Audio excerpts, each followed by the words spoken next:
Bonjour à tous et bienvenue chez Kiss My Wheels. Kiss My Wheels, comme vous le savez, on sélectionne pour vous les meilleures trottinettes électriques pour la Suisse. Dans cette vidéo, je vais vous faire un petit unboxing de la nouvelle Ninebot. Alors c'est la Ninebot F20 ou F40, il y a deux modèles, je vais vous expliquer ça tout de suite. Je vais vous présenter la trottinette en 4 parties, les caractéristiques techniques, guide d'utilisation, l'entretien et quelques accessoires.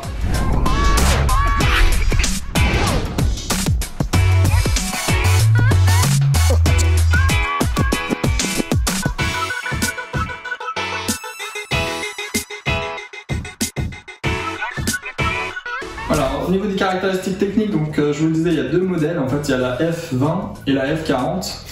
Quelles sont les différences? Alors, F20, en fait, au niveau du design, c'est très similaire. C'est surtout au niveau de la batterie qu'il y a une différence. Et au niveau du moteur. Donc, le moteur, il est à l'avant sur les deux modèles. Sur la F20, c'est un moteur de 250 watts. Sur la F40, c'est un moteur de 350 watts. Donc, il y a plus de puissance. La vitesse, on est dans les 20 km/h. Dans les deux cas. Et donc au niveau de la batterie, sur la F20, on a une batterie 36 volts de 7,65 ampères pour une autonomie d'environ 25 km. Et sur la version F40, on a une batterie qui fait 10,2 ampères et qui devrait atteindre une autonomie de jusqu'à 40 km. Au niveau du poids, elle est vraiment légère, elle fait 15,3 kg la F20. La F40, elle fait 2 kg de plus, donc c'est surtout à cause du moteur et puis de la batterie. Mais sinon, vous avez ici la béquille. Et puis elle est vraiment, on est sur du pneu 10 pouces à l'avant et à l'arrière. C'est des pneus tubeless, donc il n'y a pas de chambre à air à l'intérieur, mais il y a quand même de l'air. Voilà. Donc ça, c'est une nouveauté de chez Ninebot. C'est un nouveau modèle qui va venir remplacer la très célèbre Xiaomi Mi 365.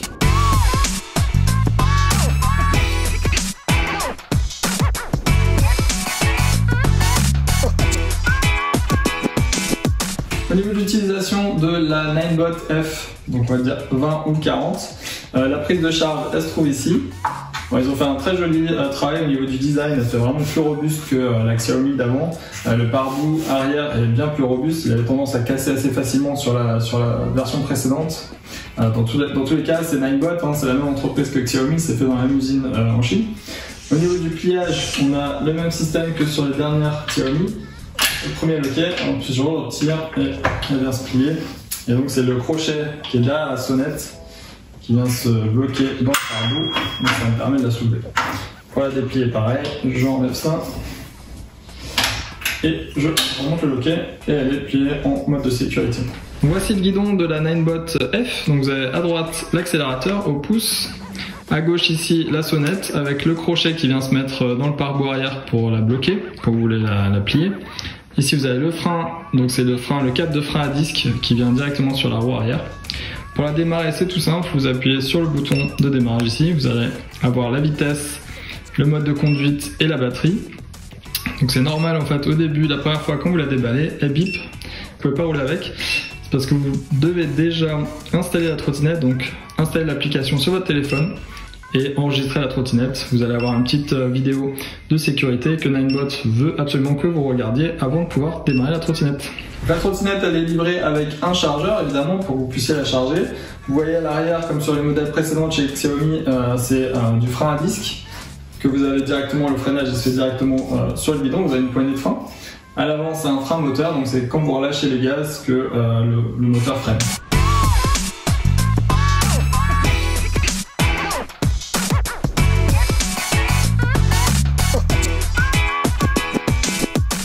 Au niveau de l'entretien, il n'y a donc pas grand chose à faire si ce n'est de vérifier la pression des pneus très régulièrement, au moins toutes les semaines ou tous les 10 jours, 3,5 bars à l'avant, à l'arrière.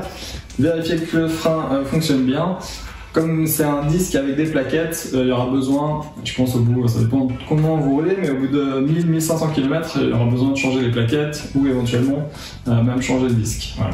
Sinon au niveau de la batterie, on la garde bien chargée, toujours au-dessus de 70%, même du 80-90-100% pour qu'elle soit toujours à fond.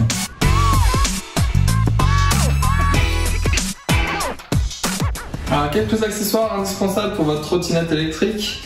Déjà on va commencer avec les cadenas, hein. On ne peut pas laisser la trottinette 3 minutes dehors, c'est quelque chose qui est très recherché, qui est très rapidement volé, une trottinette électrique. Donc le optimal pour sécuriser votre trottinette, c'est les cadenas menottes de chez Masterlock. Donc en fait vous allez, c'est avec des clés, vous allez juste ouvrir un côté, venir sécuriser la trottinette directement sur sur le guidon, enfin sur le châssis. Et le deuxième côté, vous allez le mettre directement sur une sécurité de vélo ou sur un poteau électrique pour qu'elle soit bien sécurisée. Donc ça, avec des clés, c'est très facile à utiliser, vous l'avez toujours avec vous, pour toujours sécuriser votre scène, même si vous la laissez juste quelques minutes dehors. Un deuxième accessoire qui est vraiment sympa, c'est les lumières, hein, surtout en soirée, la visibilité c'est de petites lumières, donc c'est pas très puissant. Nous on a une lumière rechargeable avec une batterie, c'est 1200 lumens, elle est très très puissante. Vous l'accrochez directement sur le guidon, elle est même amovible, donc vous pouvez l'utiliser même à la maison si vous voulez.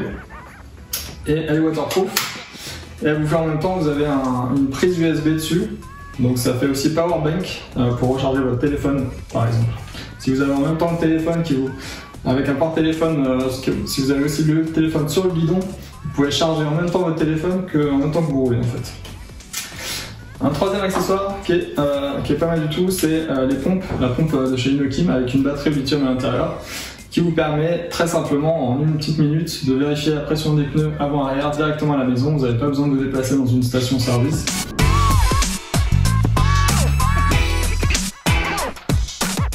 J'espère que ce petit unboxing vous a plu. Si vous avez d'autres questions, n'hésitez pas à nous contacter directement sur internet, Instagram, Facebook, par email, par téléphone, ou alors de venir nous voir directement dans nos boutiques en Suisse. En tout cas, j'espère qu'elle vous a plu. N'hésitez pas à nous suivre, on poste régulièrement des vidéos sur ce modèle, sur d'autres modèles, et puis évidemment sur le site internet, vous avez plein de photos, des vidéos sur ce modèle et plein d'autres modèles. On se voit très bientôt, ciao ciao.